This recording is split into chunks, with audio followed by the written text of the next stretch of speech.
I often start my genetics lecture with this large picture of a pea flower. This is the kind of flower that you might get in a normal garden pea, and this is what we would call the purple phenotype. A phenotype is the appearance of an organism. They can come with white petals, the white-colored phenotype, or purple petals, the purple-colored phenotype, and there are some other variations as well, but in this unit we're going to mostly talk about white and purple flowers. Now, the exact phenotype that a flower exhibits is based entirely on its genes. What particular genes it has is referred to as its genotype. So there's two phrases that we have to learn very early on in genetics, and if you lock them down, everything else makes a lot more sense, and that is genotype and phenotype.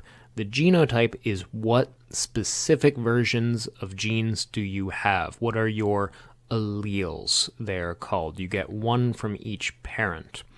The result of those genes is your phenotype. So you might have the alleles that we abbreviate capital B, capital B. That is your genotype. But your phenotype might be brown hair, for instance. Genotypes are very specific. Usually we are using either letter abbreviations or we'll use terms like homozygous and heterozygous, which I'll define for you in a moment. Whereas phenotypes are much more descriptive. They're adjectives. Purple, tall, lactose intolerant. These are all phenotypes. Now, the reason I start with a pea flower at the beginning of these lectures is that they actually have a very important role in the story of how we originally decoded what the rules of genetics are. So I'll come to that briefly. So genetics is the scientific study of heredity and patterns of inheritance. We have known since humans have first started making observations about the world around them that parents tend to look kind of like their children. If you have a father with a strong jaw and a cleft chin, that little like Superman dimple that you get in a chin sometimes, often if he has a son, that son will also have a strong jaw and that cleft chin. Certain traits seem to be passed down family lines.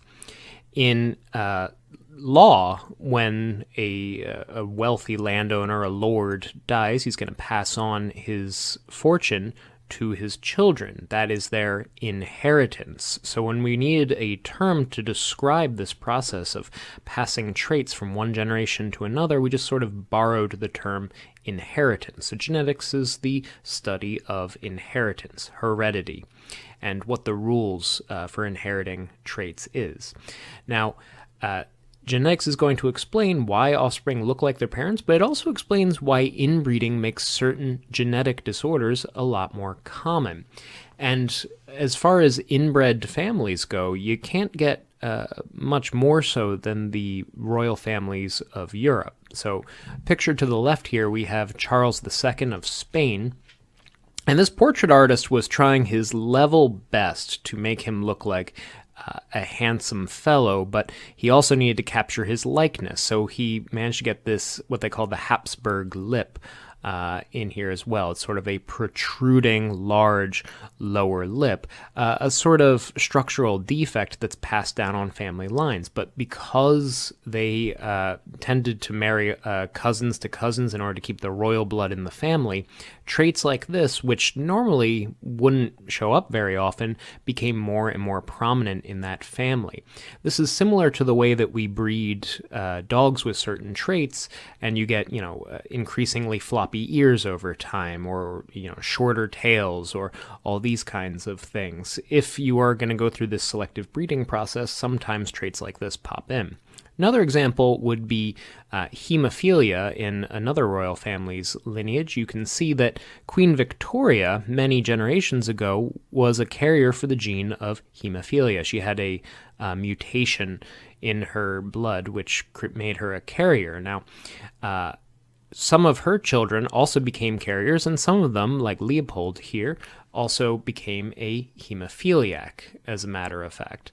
And then you can see that that trait is passed on to new generations as we go, whereas Edward VII did not inherit this gene, and no one in his family line manages to become hemophilic. So I mentioned these terms earlier, genotype and phenotype.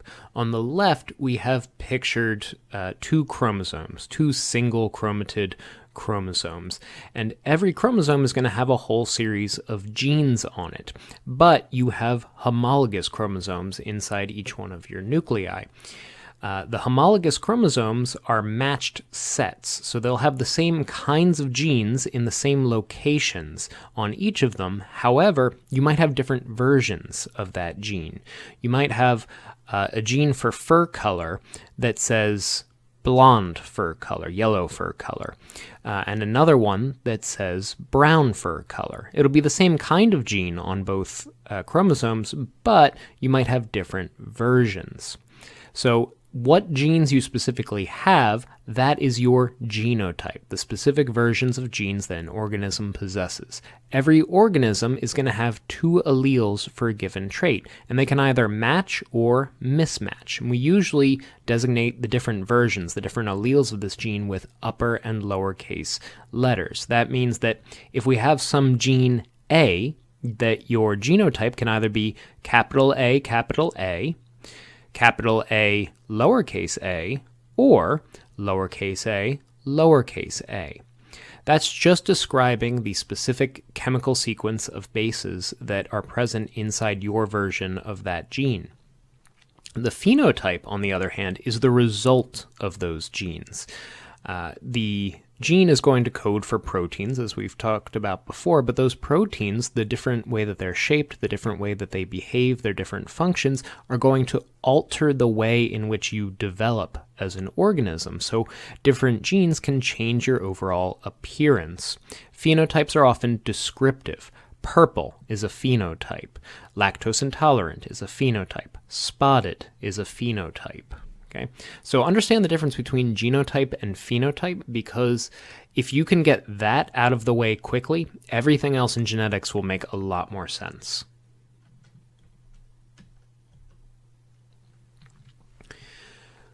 So I said that pea plants have a really important history in the study of genetics, and here they are in this nice little garden, and we have a man who looks something like a priest who's working with him here in this illustration. His name is Gregor Mendel, and the reason why he looks something like a priest is that he is something like a priest. He's a Czech monk.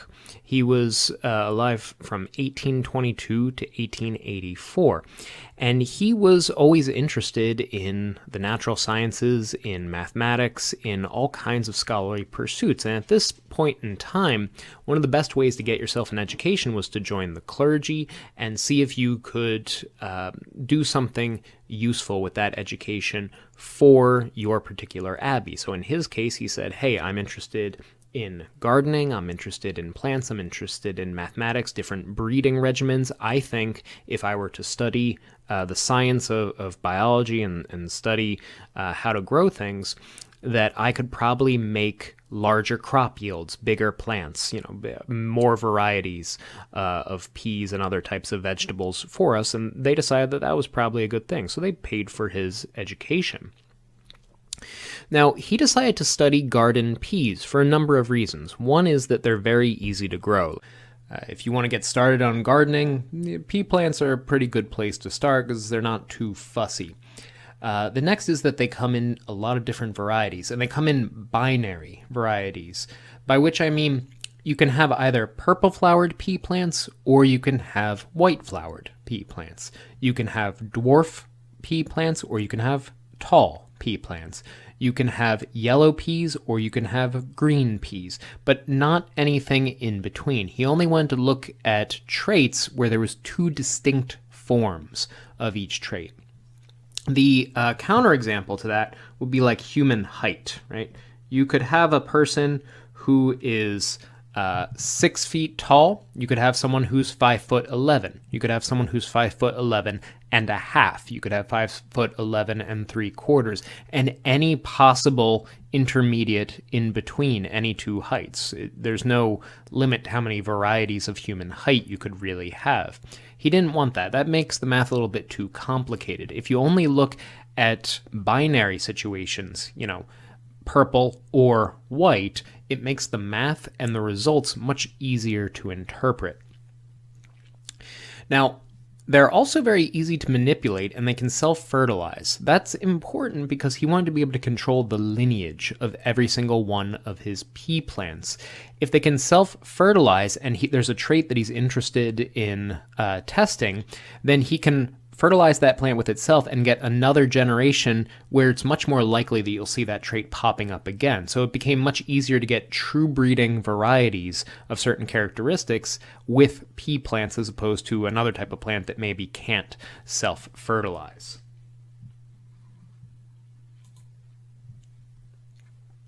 This is the general structure of a pea plant. The flower is, of course, a reproductive structure. It's a sexually reproductive structure. So we have the petal, where we're going to have the different kinds of color, but we also have the stamen and the carpel, which are the reproductive portions of the plant. The stamen produces the pollen of the plant, which is the male reproductive gametes, the sperm, and then you have the carpel, which produces the egg. So we have meiosis happening in both of these sex organs here. Now, generally, when you have flowers out in a garden, you might have bees come by. A honeybee might come over, and it might try to get a little bit of that pollen on its belly, and it'll fly over to another pea plant. You'll get cross-pollination, very natural, random cross-pollination. Gregor didn't want that, though. He wanted to control exactly the parentage of all of his pea plants. So what he did was he cut all of the stamen off of the pea plants, and then he put the pollen into a little envelope, which he labeled so he knew where each of the pollens came from, and then he used a paintbrush in order to become the pollinator himself. So he had precise control over which plants were allowed to breed with which other plants, and he didn't allow any insects to come through and muck up his experiments. What he did was he created two different lines of true breeding varieties, what we're going to call the pea generation.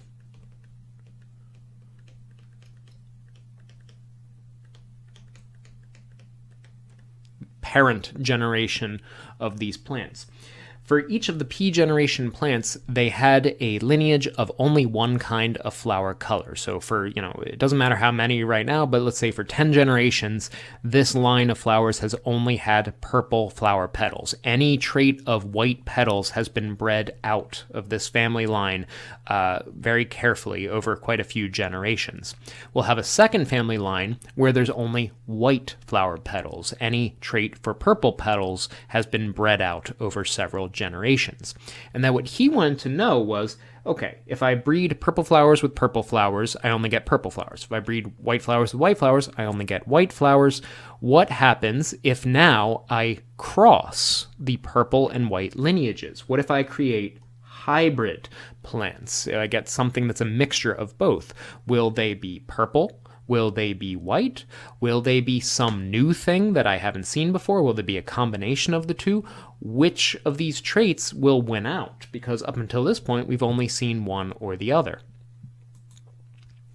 What he found was, if you take those pea generation true breeding plants, the purple and the white, and you cross them together, you don't get a mixture of purple and white in the next generation. The next generation we call the F1 generation. That is the first filial generation. Filial means relating to your children, to your offspring, so your family, your first filial generation, the first generation after the parents of offspring. And it turns out that all of the F1 generation is going to be purple flowered plants. They're going to resemble this parent and not the white parent. It's interesting. So what he said is purple, the purple flower trait, is dominant